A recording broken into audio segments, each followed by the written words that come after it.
What's going on, y'all? It's your man, Stephen Bardo, coming at you with another edition of Bardo's Breakdown. We're going to do NCAA Tournament talk. We'll focus on Big Ten teams, and then I'll give you some upset alerts and some things to kind of watch out for. We'll look at the bracket. I'll give you some suggestions to help you with your brackets, and hopefully you get a chance to win your competition and your brackets will be better than everyone else's. So, best time of year. March Madness is here. Y'all know what time it is. Let's do this. If you want to be a part of the inner circle that is Bartle's Breakdown, you see the text number on the bottom, 312-847-2739. Shoot me a text and you're in. Or you can join via the email. If I pull it up there, stephenbardo.com/college-basketball-newsletter. All right, let's get into it. We got the NCAA Big Ten preview. So we're going to focus mainly on the Big Ten teams. And then, like I said, I'll go into some games that I think will be upset alerts throughout the tournament. We'll take a look at the bracket, and then I'll answer your questions. So let me run through this pretty quickly. So what I'm doing, I'm showing the region. I'm showing the time of the game. So, for example, let's go West Virginia, Maryland first. So South region, 12:15 Eastern Standard Time on Thursday. You got number 8 seed Maryland versus number 9 seed Press Virginia. Some like to call them West Virginia. West Virginia is stumbling a little bit. They have picked it up a little bit. They've won 4 of their last 6. They have just shy of 5 players averaging double figures. That 5th player is Joe Toussaint. You Big Ten fans may remember Joe Toussaint from Iowa, the ultra fast, ultra quick point guard from New York. He's with West Virginia now, so you may remember that name. Eric Stevenson is the player, the guard that makes them go. He's had 23 points in 5, at least 23 in 5 of his last 7. Can go get it, almost 16 points a game. He kind of spearheads a balanced offensive attack for a team that really had to win down the stretch to get an at-large bid, and they were able to do so in West Virginia. So it'll be interesting to see if Maryland can somehow take some of the success that they had at Xfinity Center. They had good success early in the season on neutral floor. They beat Florida. They beat St. Louis pretty handily. So they've had some success in neutral courts early in the season, but we've seen their struggles on the road in neutral court recently. Let's see if they can buck the trend where that's concerned. Moving on, the Eastern region, 6:50 p.m. on Friday, you've got number 1 Purdue versus the winner of Texas Southern FDU. Now, the Boilers have won 6 of their last 7 Big Ten tourney champs, playing extremely well.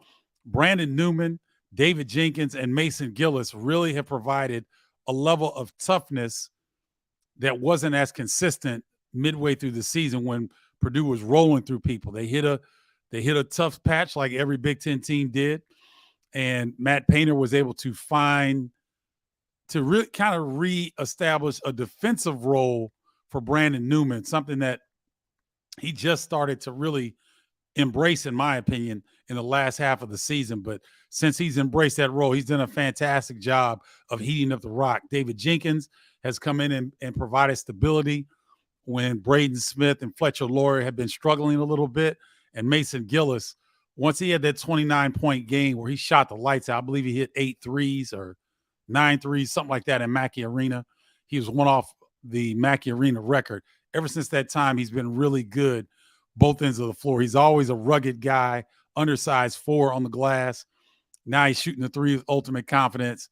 And those 3 have really, really been good. Texas Southern has 2 6'9" post players that they start, so they've got a little bit of size. It's a little unusual for a historically black college to have that type of size. So it'll be interesting. And FDU is in because Merrimack won the conference, the regular season conference, and they won the conference tournament championship. But Merrimack is making the transition from D3 to D1. and there's a 3 to 4 year period to where you're not eligible for the tournament while you're making the transition. And I think Merrimack is going to be a reason the NCAA may go back and reevaluate that rule, because Merrimack beat FDU in the championship game by double digits. And yet FDU is sub 500 and they get a chance to go to the dance. So that'll be interesting to see. I expect Texas Southern to win that game.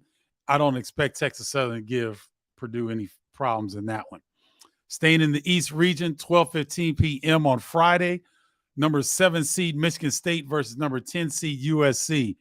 The Trojans are a pretty good defensive team. Number 9 in the country in effective field goal percentage D. Number 2 at defending the 2-point line. So you see Michigan State preferably would like to get out and run. They want to get downhill. Mady Sissoko, I thought, played pretty well in their loss to Ohio State. He doesn't really get a lot of touches. He doesn't get the ball thrown to him in the post, but he was able to follow up on the backside. He was able to get some pocket passes in kind of a broken situation. So he looked good. But A.J. Hoggard, how A.J. Hoggard goes, that's how Michigan State goes. And he was out for extended period against Ohio State. He came back in and helped cut the lead and have a little bit of a Michigan State rally. Tyson Walker was good to start the game, but he was really limited in that game. Joey Hauser was good. Malik Hall was not good. So Michigan State, if they can't get Malik Hall in the double digits, they're going to really struggle. Hauser was good. He's been pretty consistent, but they need A.J. Hoggard and Malik Hall do the Spartans, because somebody's going to have to guard Boogie Ellis from USC. He's dropped 35 against Arizona. He averages 18 points a game. Electric guard that can score the ball. Drew Peterson up front, 6'9" forward at 14 points a game. So which Spartan team is going to show up? I don't know. We'll see. Moving right along to the Midwest region, 6:15 on Thursday, you've got number 8 seed Iowa versus 9 seed Auburn. Auburn is an elite defensive squad. They hold teams to 29% from 3.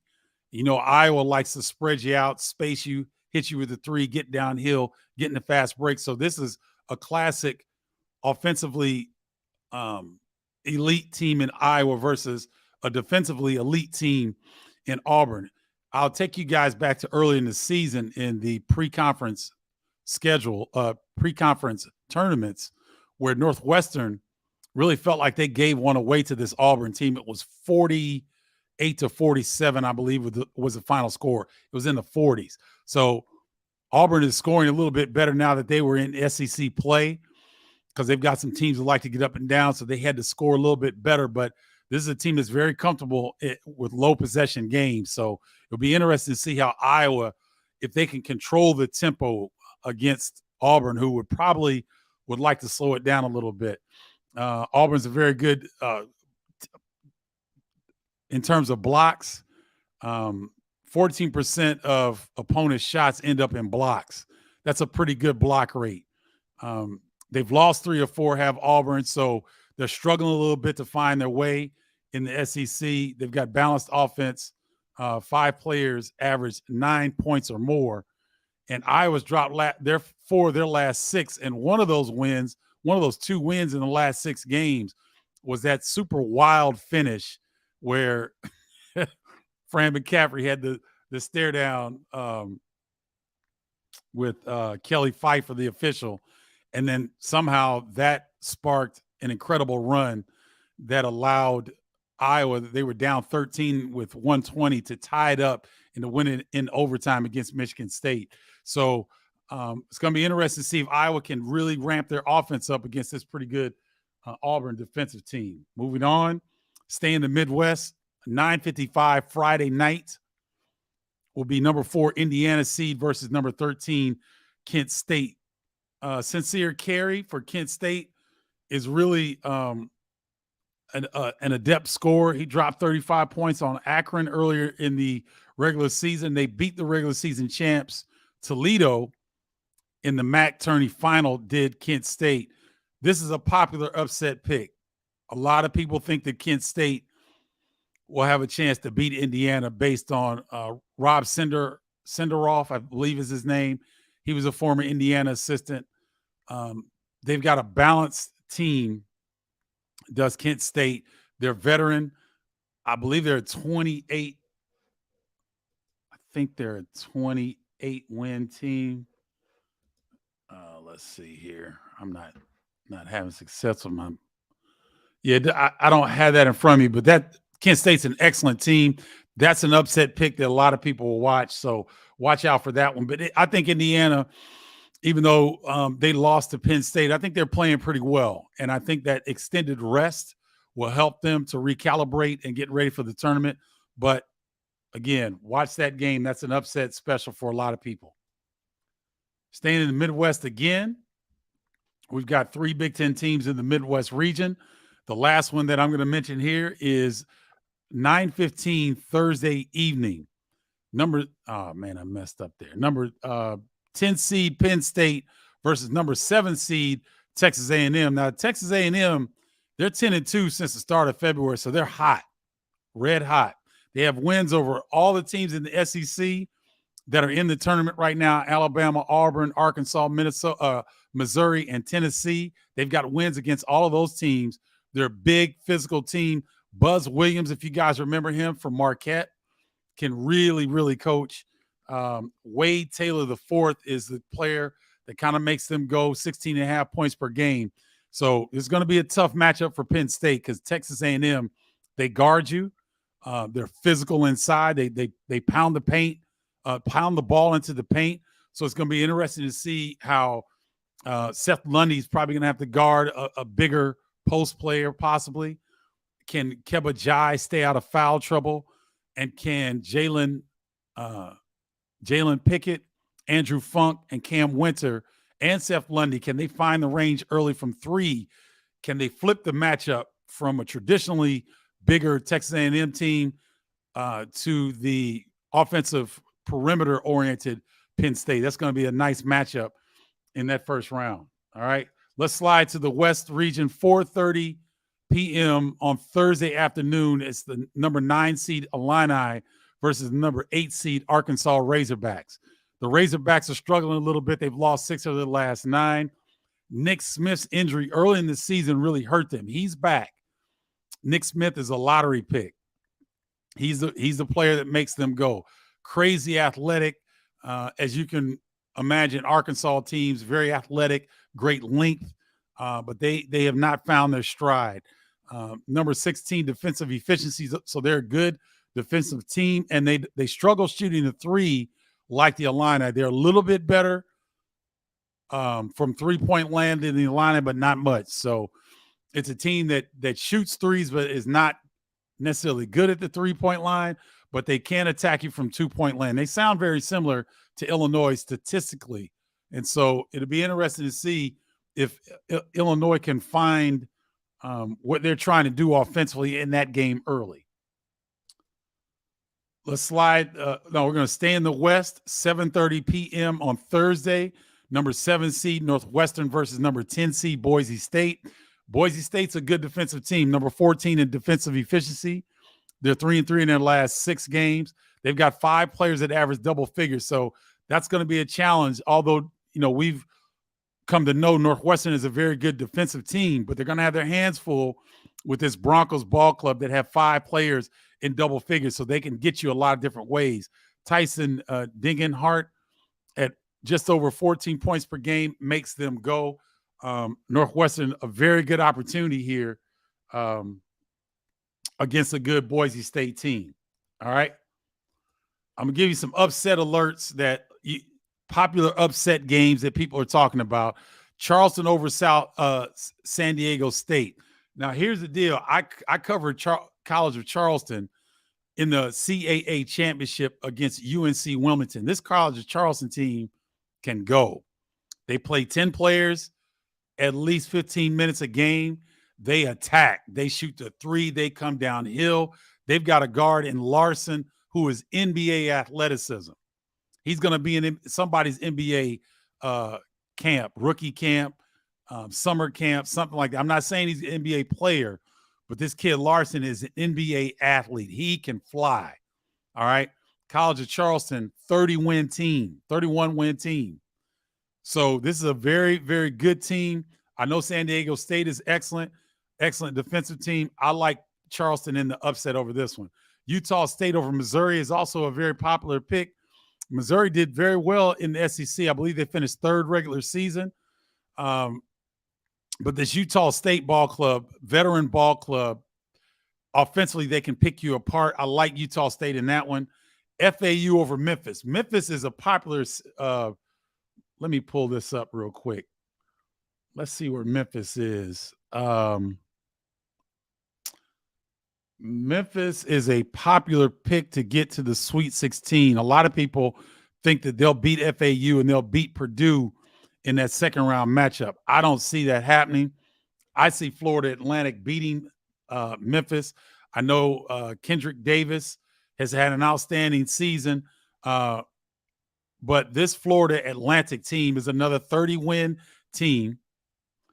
They go by 9 deep. They're primarily guards, but they are tough. This kid, Elijah Walker, was a former football player in high school, so he's built. He can shoot the three, gets downhill, and he's a heck of a leader. Jonell Sloan is a guard. Jonell Davis, is a guard out of Gary, Indiana. Plays with great pacing, is strong, heady. And this is a FAU team that has one senior on the roster. They have a 7'1" player in Golden, Vladislav Golden, who plays on the Russian national team. He started out his career at Texas Tech. This kid is tough inside defensively. They've got another 6'8" forward that they bring off the bench, Rosado, but they've got about 6 guards that can really attack you. I like FAU in the upset over Memphis. I know Memphis is a popular pick to get into the Sweet 16 to beat Purdue. I like FAU over Memphis. VCU over St. Mary's. This is going to be a great guard matchup. 2 guards that a lot of people have not heard about are Adrian Baldwin from VCU and Aiden Mahaney from St. Mary's. That might be one of the best guard matchups in the first round that we're going to see in the NCAA tournament.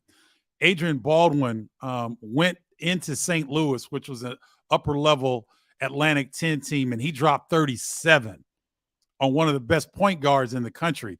The young man's name is escaping me right now, the point guard from St. Louis. But Adrian Baldwin ate his lunch, took his lunch money, whole 9, against Aiden Mahaney, freshman point guard from St. Mary's, who is really, really good. That's going to be a fantastic matchup. And here quickly is how I see Big Ten teams faring in this year's NCAA tournament. And I'll get to your questions here quickly. I see Purdue meeting Duke in the Sweet 16. Duke is playing their best basketball. Let me pull this back up. Where is I see Duke and right here, Duke and Purdue meeting in the Sweet 16. I kind of like Purdue. Duke is playing their best basketball, and when Duke is healthy, when they have all their players healthy, they're 16-1. So that's going to be a heck of a matchup. But I give the slight edge to Purdue. I see them advancing to the Elite 8, where more than likely they're going to match up with Marquette. I don't see them beating Marquette. That's just me. I know Purdue beat Marquette early in the season at Mackey, but in that game in the second half, Marquette had a 7-point lead, and Purdue was able to come back and beat them. But this is a different Marquette team. This is a Final Four Marquette team, in my opinion. So that's about as I see Purdue matching up with Marquette in the Elite 8, but I give Marquette the advantage on that one. Michigan State versus Marquette in the second round. I got Marquette in that game. I see Iowa getting past wait a minute. Iowa getting past I can see Iowa getting past Auburn. I don't see them getting past Houston. Indiana will meet, I think they'll beat Kent State. I know that's a popular upset call. I like Indiana the way they're playing. I don't think Kent State can beat them. I don't like that matchup for Indiana versus Houston. in the Sweet 16. I like Houston in that one. I like Penn State to beat Texas A&M, to upset Texas A&M in that first game. I love the way that Michael Shrewsbury has these guys playing. They'll get a little bit of rest. Not really. They play Thursday. I thought they might play Friday. Them playing Thursday is going to be, you know what?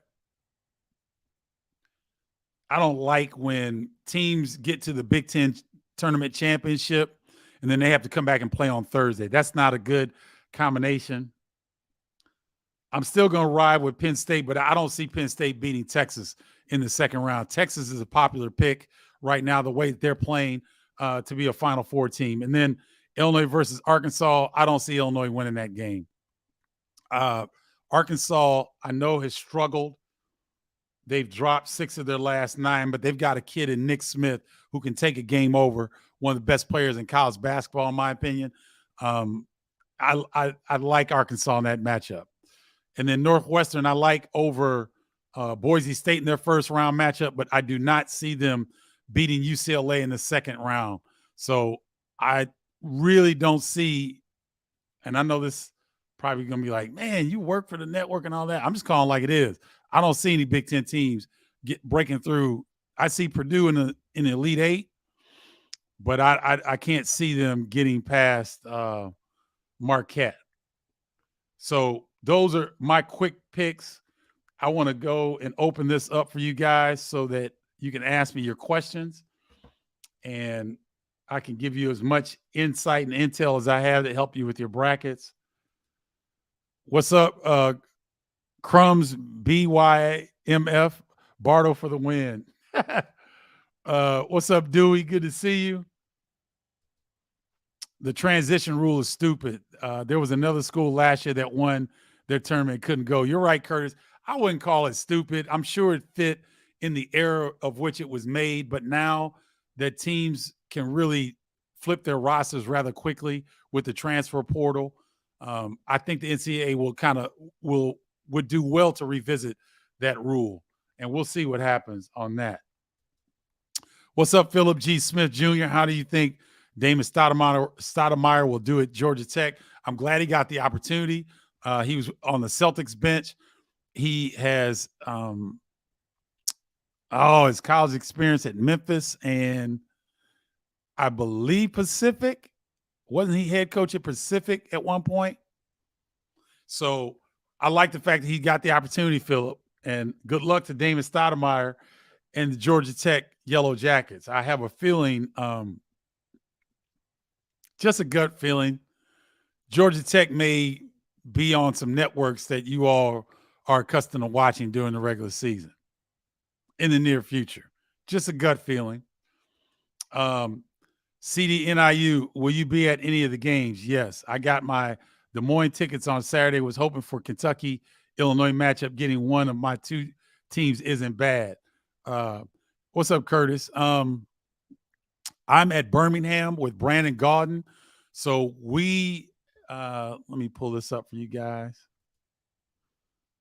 So we have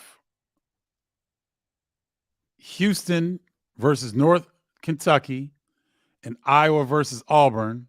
Then we have Alabama versus the winner of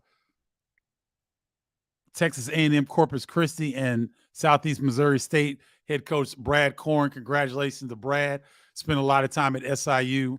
Very good friends of my dad. So Alabama will play the winner of Texas A&M Corpus Christi.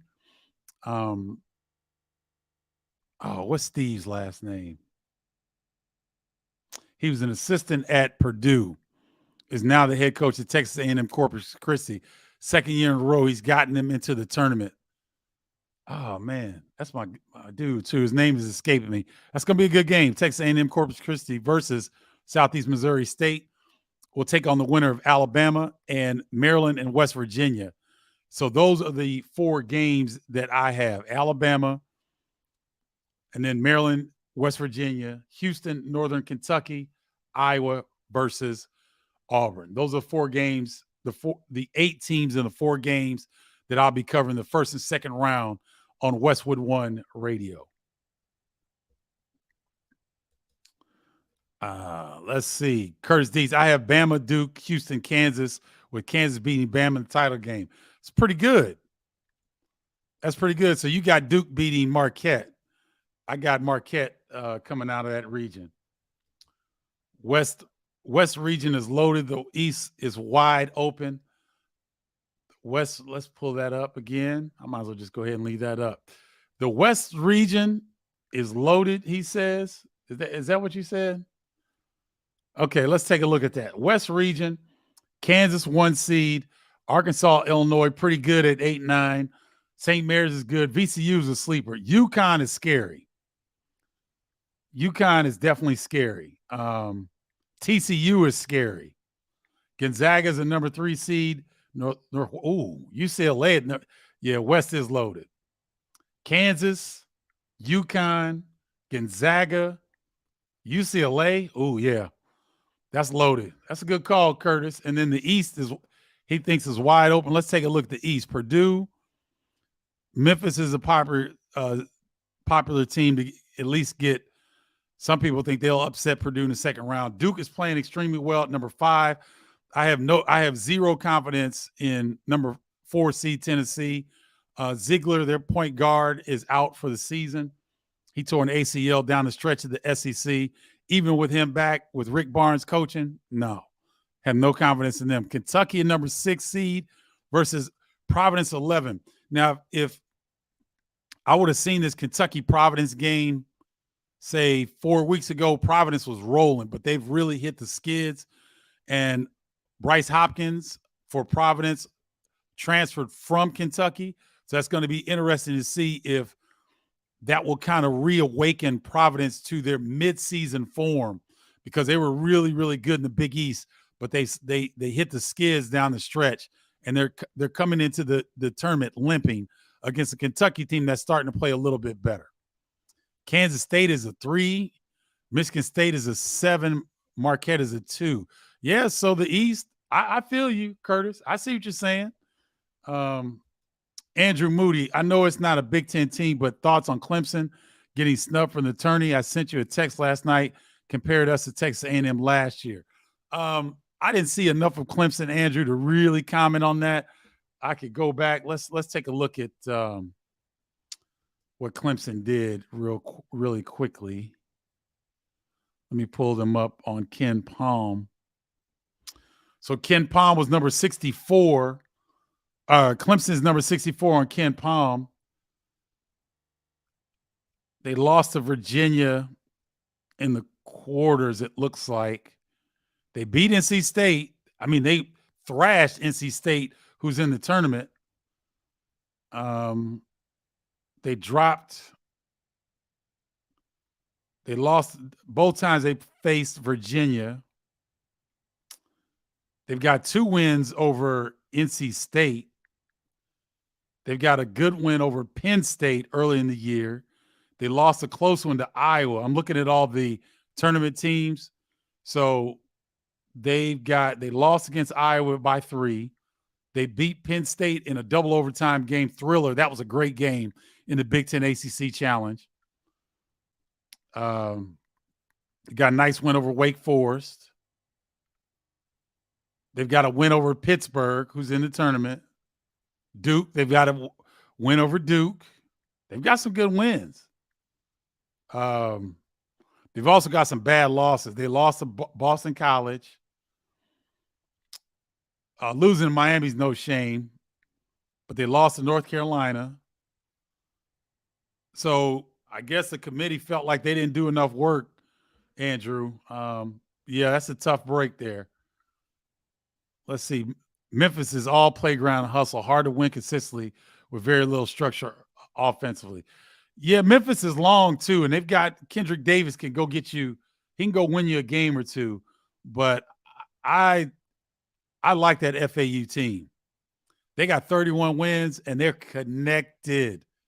I'm telling you, I like that team. Watch that game. Embrats found out right if the line are ready.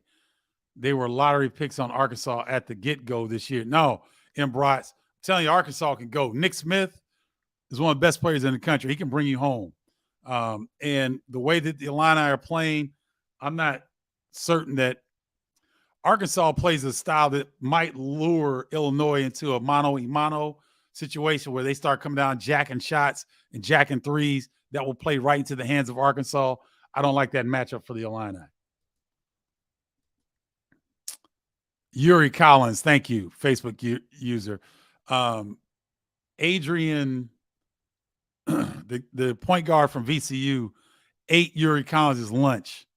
And Yuri Collins was thought to be one of the better point guards in the country this year. So that VCU matchup with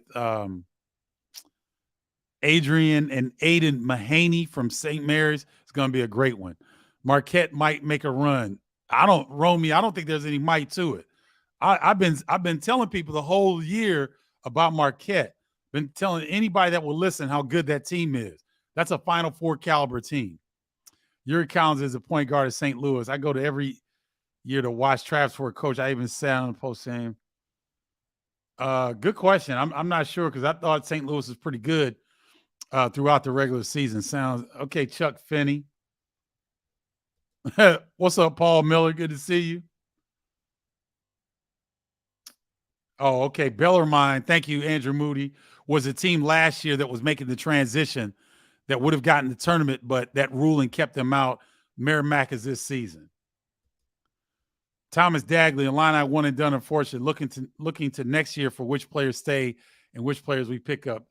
Thomas, good to see you, man. You know, I understand your sentiment. I don't like the matchup for the Illini. I think Arkansas is a tough matchup for the Illini. So I hope I'm wrong. I hope the Illini come out and play hard nose and they're locked in and together. But that Arkansas team, Eric Musselman gets that team to play their best basketball in the tournament. So don't be surprised to see Arkansas win that game. What's up, Crazy Destroyer? Alabama has the best team that they've had in program history. I want to pick them in the Final Four, but I just don't think the NCAA really wants them in the Final Four given their off-the-court issues. Well, Crazy, let's hope that Alabama can have more say-so on the court than the NCAA maybe not wanting them to get to the Final Four, because if we look here, yeah, I've got the bracket pulled up. If we look here, let's look at Alabama's possible run. So Alabama right here, let's make the assumption that they'll beat the I'll say they're going to play SEMO. Let's make the assumption that Alabama will advance versus Southeast Missouri State. They will play the winner of Maryland, West Virginia. I like Maryland in this one. I think that they can find their way. Don Carey is starting to play a little bit better, so he'll give them a little bit more offensive support. And I think that Jameer Young may have a big game against West Virginia as they try to press Maryland. That may play very well in the hands of the Terrapins. I like Maryland to advance. Alabama over Maryland. Then this little pod here, I like College Charleston, but I don't think they can beat Virginia. So you're looking at Alabama versus Virginia, which Virginia and Houston played this season. I thought Virginia and Alabama may have linked up, but I don't think that is the case. Let's see. Alabama's played, they beat Michigan State, they lost to Connecticut, they beat Carolina. Alabama beat Houston, lost to Gonzaga. They got smacked by Oklahoma in the SEC Big 12 matchup. So yeah, Virginia and Alabama did not meet, but that's going to be a heck of a matchup. If those teams make that Sweet 16 round, I like Alabama in that one. And then coming out of this pod, it would be hard for me to go against Arizona right now. I think they won the Pac-12 tournament championship over UCLA, who I believe UCLA had beaten them twice in the regular season. I like the way that Arizona's playing. I like them to beat Creighton in that Sweet 16 matchup. And so it would be Arizona versus Alabama in the regional final. I like the way Alabama's playing. So I think Alabama can fight through, even though they may not be the pick based on what's happened off the court. Let's go. Have you answered about 10 questions at this point? No, not enough. You bring your questions, man. I got you. What's up, Benji Burke? Trey Burke's father, flying the line fave. You're the glue. Thanks. I appreciate that, Benji. Good to see you. T Hop 42, Illini will get to the Sweet 16. Okay, let's look at the Illini's path. And T Hop 42 has the Illini getting to the Sweet 16. We all know it's possible. We all know that Illinois can beat anybody in the country. So if Illinois were to get past Arkansas, more than likely they would play Kansas. I don't like that matchup for Illinois, but let's say they beat Kansas, they would be looking at probably UConn. I definitely don't like the Illini matchup versus UConn. So that would be a Sweet 16 matchup. You did say you said Illinois gets to Sweet 16. So you like Illinois versus Arkansas, and more than likely you like Illinois to upset Kansas. Okay.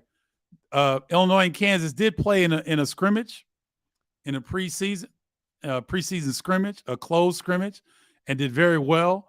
That was with Sky Clark. Sky Clark sort of had a coming out party in that scrimmage. He played extremely well. So the possibilities there, but I don't like their chances. But thank you, T-Hop, for tuning in. Good to see you. Great show with Memphis for the win. Okay. I look, a lot of people think Memphis will beat Purdue in that second round matchup. I covered Florida Atlantic. I saw them take UAB apart, University of Alabama, Birmingham. They cut them up. That was not a game. They took control midway through the first half, and they never looked back. And this is Dusty Mays, the head coach from Florida Atlantic, was a team manager for Indiana. And I believe he was there when he was there back in the Bobby Knight's era. Dusty Mays is a really good coach. And this team, something that Florida Atlantic Owls do, the players will meet at half court before they get to the bench. They meet amongst themselves. They hold each other accountable before they go to the bench so that Dusty Mays, they're not hearing the coach's voice all the daggum time. And so that means that this is a player-led group led by Elijah Martin and Jonell Davis. They've got a kid in Greenlee who started his career at Minnesota. He's a point guard. He's with FAU, plays a kind of a reserve role, but a tough defender, initiates the offense. Golden up front. They've got a 7'1" guy that played at Texas Tech in the rugged Big 12. So this team has a lot. And you can think Memphis for the win. That's cool. But I've got, insight because I've covered Florida Atlantic. I like what I see in them. Thoughts on Rutgers being left out of the madness?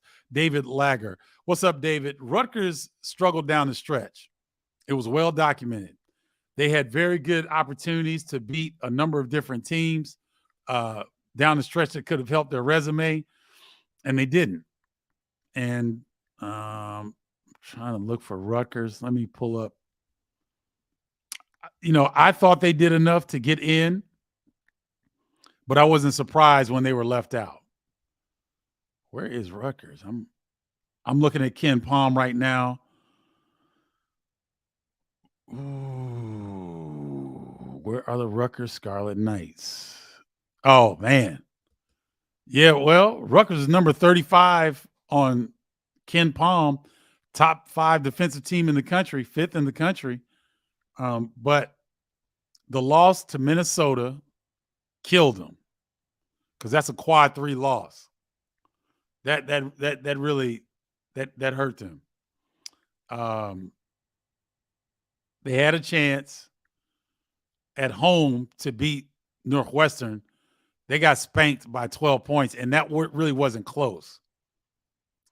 They lost at home to Michigan, and they scored 45 points. They got beat 13 at home versus Michigan. They lost at home versus Nebraska. They lost at Illinois. They lost at Indiana. No shame there. But when Mawat Mag got hurt in that February 4th game that they beat Michigan State in Madison Square Garden, Rutgers went 1-3, 104, 204, 205, 206, 306. They went 3 of 7 in their last 10. And they say that the selection committee doesn't have recency bias, but it's hard when you've dropped 7 of your last 10 and you lost Minnesota, Nebraska at home, Northwestern at home, which would have been a great opportunity. You lost to Michigan at home. You're losing to teams that didn't make the tournament. So that might have had something to do with it. But nonetheless, Steve Pikiell's done a fantastic job. Will it be guard play or quick turnaround adjustments that allows teams to move on this year from round to round? I think it's both, Greg. Guard play and coaches' adjustments, but matchups are everything in the tournament. So when you see a team that, like, a classic matchup is Iowa versus Auburn, and they're very similarly seeded. I believe Iowa's the 8th seed and Auburn's the 9. Yes. And so you'll see matchups where, Iowa, the highest scoring team in the Big Ten, goes up against Auburn, one of the premier defensive teams in the SEC. And how do those matchups play out? That's more important, in my opinion, than a lot of different things there. Paul Miller, good slate. Steve Lutz, there. Thank you, Mike. Steve Lutz was an assistant at Creighton, was an assistant at Purdue. He's head coach at Texas A&M Corpus Christi. This is the second year in a row that he's gotten the team to the tournament. He's done a very good job. He's a great coach. I don't expect him to be there very long. Thank you, Mike. What's up, Darren Guest? Good to see you, partner. He's got Memphis taking it off. Memphis is a popular pick. You guys watch that game. You're gonna be like, "Ooh, Bardo knew what he was talking about." We are all hoping T-Hop Iowa can take Auburn. You aren't gonna like my bracket. That's fine. That's fine. Everybody's bracket needs to be different. Clemson lost to Virginia in ACC semis. We beat NC State by double digits 3 times, beat Duke, beat Penn State, beat Pitt on the road. We just had 2 bad quad 4 losses that killed us. Yeah, those quad 4 losses are difficult, and that's why those coaches now moving forward, Andrew, they don't like scheduling those teams like that they could possibly lose to. Rutgers lost 7 of the last 10. They lost at home to Michigan. They lost at home to Nebraska. They lost on the road at Minnesota in that stretch. Can't overcome those losses. Those are tough losses.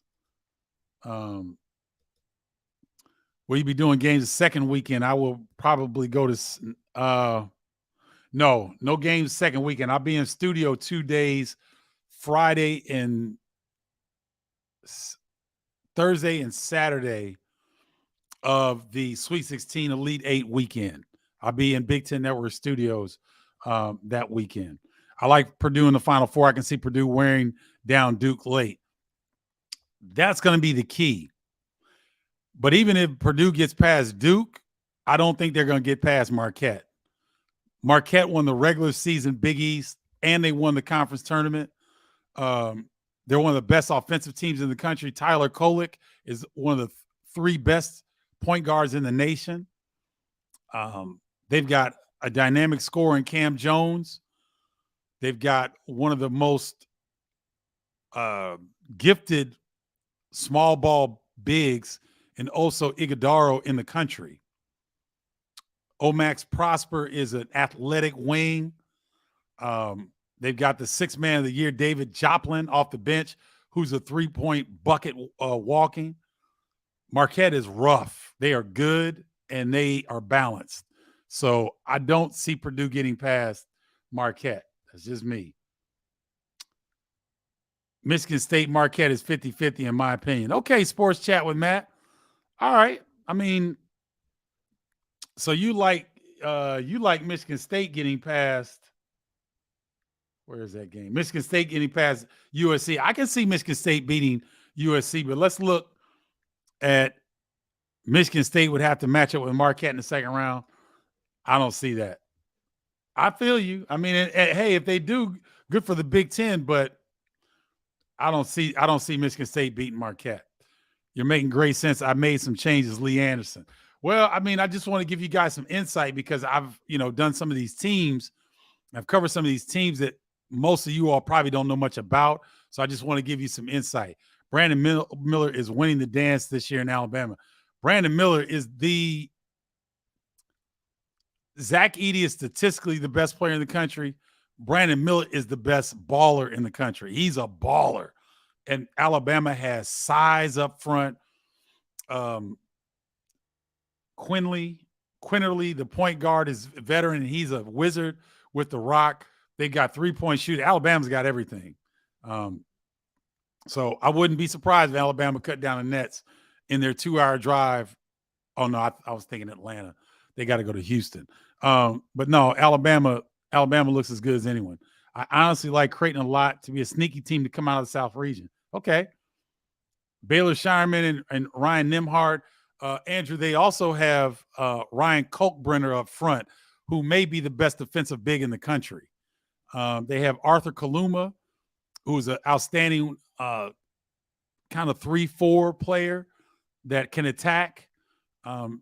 Shireman, as you mentioned, Baylor Shireman is a crafty wing player, can stroke the three, can score inside. He's a very underrated rebounder. And Ryan Nimhard is a really good point guard. So Creighton, I like Creighton. Let's see Creighton's draw here. Where are the Blue Jays? I thought Creighton was in the East. Maybe I'm not looking at that right. Creighton number 3 seed. Where is Creighton? Oh, here we go. Creighton's in the South. So I like Creighton in that first round matchup game against NC State. They would match up with either University of California at Santa Barbara versus Baylor. I think Baylor will win that one. I can see Creighton beating Baylor, but then Arizona will come out of that pod. Creighton beating Arizona, they could, because they can score. Creighton can score with anybody in the country. I'm not sure that they could defend all that Arizona can throw at you. But I hear you, Andrew. They're pretty good pick. I have Creighton beating Arizona in the bracket. No, M. Brotz, you and Andrew think very similarly. There's probably a lot of people that think a lot of very similar to what you guys think. Alabama, UConn in the final. The way UConn is playing recently, I could see that. I could certainly see that. We either lose first round or Elite Eight. Go Illini, says Jonathan Taylor. Look, we talked about the Illini's road. It's going to be hard, but they like it hard. So Arkansas, Kansas, then you're looking at UConn, and then you'd be looking at probably UCLA, I would say. I like UCLA, even though TCU is a scary, what are they, 5, 6? TCU is a scary 6. If they meet up with Gonzaga in that second round matchup, I like TCU over Gonzaga. UCLA versus TCU in that Sweet 16, that's rough. That West is stacked. I don't know about Elite Eight for the Illini, but we'll see. Joe Stovall, Illinois. Oh, happy belated birthday, Joe. Good to see you, my man. Illinois will play Iona in the Sweet 16, losing to Gonzaga in Elite Eight. Okay. Joe Stovall's drinking the Illini Kool-Aid because that's what you got to be drinking right now. Because I don't see the Illini doing much. Depending on who gets the number 1 pick, I can see Brandon Miller going lottery. Oh, no doubt. He's a lottery pick. He won't be the number 1 pick. Wimbayana, the 7'5" kid, he'll be the number 1 pick. Scoot Henderson in the G League will more than likely be the number 2 pick. And then Brandon Miller will probably, in my opinion, he or Nick Smith out of Arkansas, they'll be the number 3 pick.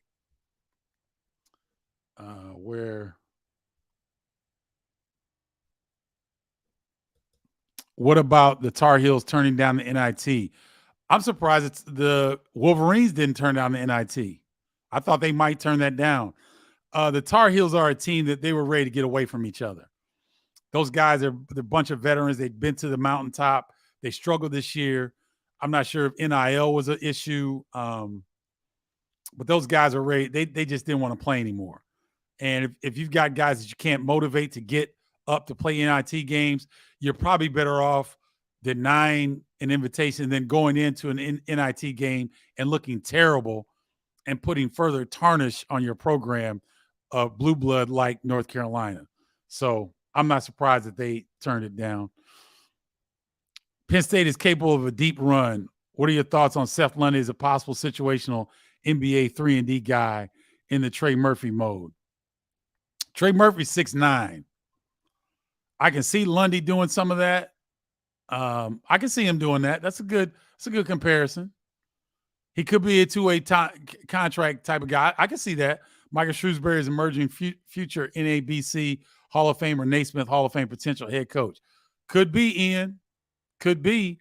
Some say he's not going to be at Penn State long, though. With some of these opportunities, Georgetown, Notre Dame, St. John's is open now, which a lot of people think Rick Pitino will probably get.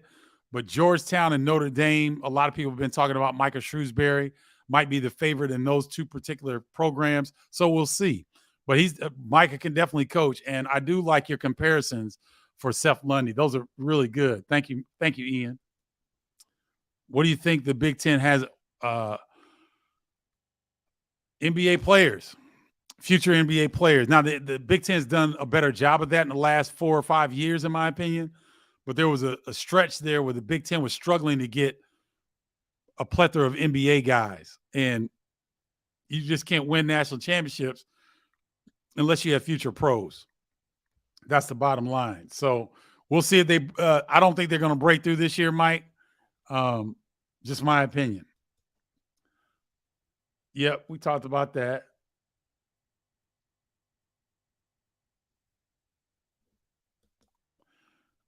Dusty May was a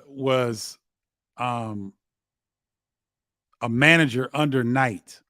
He might have been an assistant to Mike Davis. That he might have been that as well, but he was a basketball manager under Bob Knight when one or two of Bobby Knight's last few years of coaching. So I did not know he was an assistant under Mike Davis, and that's even more impressive. Which Big Ten team has the best chance of winning the title? Purdue. But Purdue's got I don't like that matchup against Marquette that I project going, but Purdue has the best chance. Derek Lively, Ryan Young can handle Edey. Purdue can't stop Duke's guards or Filipowski or Whitehead. Well, Ian, I mean, I wouldn't be surprised to see Duke beat Purdue. Duke's playing their best basketball. They're healthy. They ran through the ACC tournament in impressive fashion. They can certainly beat Purdue. I mean, that's going to be a tough matchup. But I do think that Purdue can find a way to beat Duke. I think Matt Painter surprises teams sometimes with some of the things that they do offensively. And Derek Lively, if he turns sideways, you might not see him. So he's got great length, but I don't know. Edey's a different animal. Filipowski is the real deal, though. I love that kid's game. He's a lottery pick. I think the Big East is overrated this year, and Michigan State takes great care of the basketball and won't get rattled by Marquette's pressure. They play just as physical size matchup well with Marquette. So here's the thing, Sports Chat with Matt. Marquette doesn't hit you with a lot of pressure like a lot of people think Shaka Smart's teams do.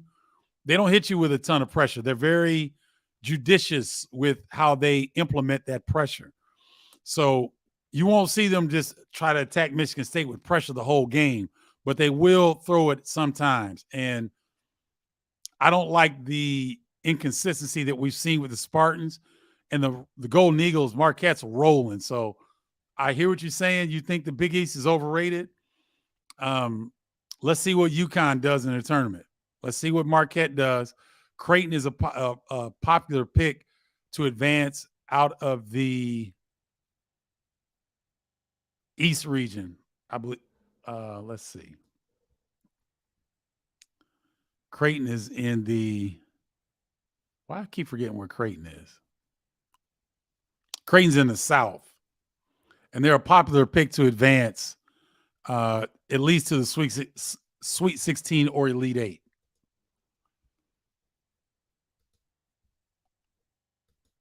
Ian Gitchell, Creighton can't defend NC State's bucket getter Terkavian Smith.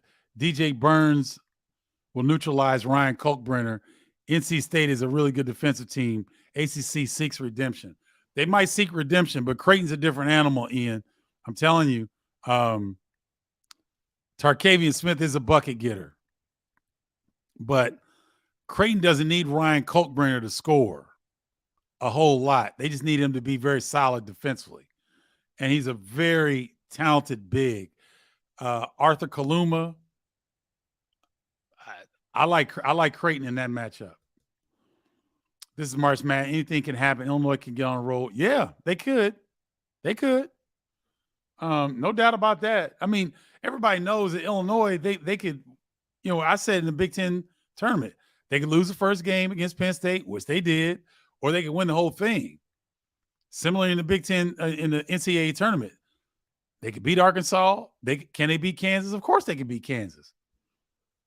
I mean, talent-wise, they can match up with anybody in the country. But the inconsistency is the part that gets me, so I'm reluctant to think that Illinois could do something deep in the tournament. I'm drinking more than the orange Kool-Aid. This year's tournament is going to be a coin flip for every game. No real standout teams. Multiple players can carry a team to the Final Four. I have looked at the bracket several times and can't see a clear-cut winner. Okay. That's probably the sentiment of a lot of people, Joe. Duke's guards are not at the level in past years. Roach is a clutch point. The rest of the guards are average. Duke has a lot of size, says Curtis Dietz. Okay. Well, I love that you guys tuned in. Thank you so much. I just want to run through that quickly to give you guys something to think about in terms of what you're looking at for your brackets. If you have any questions, come back to this or just shoot me a direct message and ask me, hey, I'm kind of stuck on this, and I'll try to get back to you as soon as I can. I've got today and tomorrow where I'm doing a lot of prep for our 4 games or our 6 games in the first and second round site at Birmingham. But I'll be able to answer your questions. So if you got any, shoot me a direct message. Or if you're part of the tribe, text me 312-847-2739. I'll answer your questions there. And if you want to join the tribe, you can text there to join. If you want to hit me on email and you want to join the newsletter, stephenbardo.com/college-basketball-newsletter. All right. Thank you guys for watching. I hope the best of luck to all of you in the NCAA tournament and your brackets. Good luck to the Big Ten teams. Let's hope that you can buck the trend and get one of these teams to the Final Four. And who knows, the Big Ten might have a national championship on their hands this season. We'll have to wait and see. Until next time, y'all, holla, y'all.